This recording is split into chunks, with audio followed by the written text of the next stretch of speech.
I don't think Keir Starmer is responsible for the fact that a man called Jihad decided to wage jihad.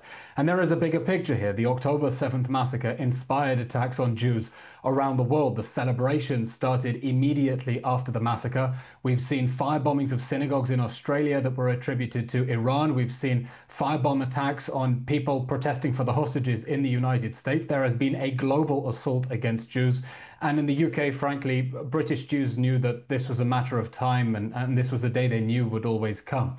But I do think the British government bears responsibility for creating an atmosphere in which these attacks will either be welcomed or greeted with apathy by many people. And that's because the failure to fight back against some of the vicious lies that are being told about Israel as it is fighting against the Hamas jihadi organization and to bring back the hostages, has created a really poisonous atmosphere in the UK against Israel and against anyone who's seen as being associated with Israel. And that includes Jewish communities that have very strong familial and cultural ties with the Jewish state. We've seen protests in London, people chanting, "Globalize the Intifada." Well, this is the Intifada globalized. The Intifada was a wave of suicide bombings in Israel in the early 2000s. Globalize the Intifada is a call to export political violence against Jews and Israelis. And here it's been globalized to Manchester. Eylon, given what you've just said about, the way the government has behaved in the past, were you surprised that this happened? No. And I say that as someone who grew up in the UK and went to a Jewish school that had a guard at the door, and it struck us as the most normal thing in the world. But it's not normal that Jewish schools and synagogues and communal institutions look like fortresses.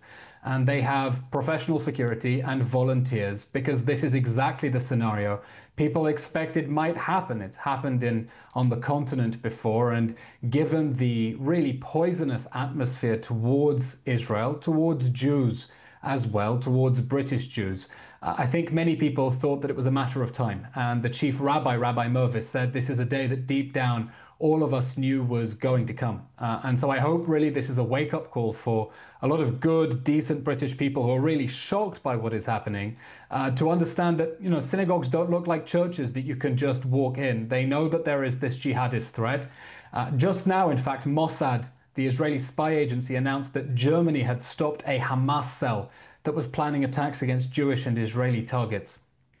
In Germany, Israel's official travel advice is not even to wear a Star of David around your neck so that no one knows you're Jewish abroad. There is this hostility, there is this glorification of violence against Jews and Israelis, and unfortunately, this was too predictable.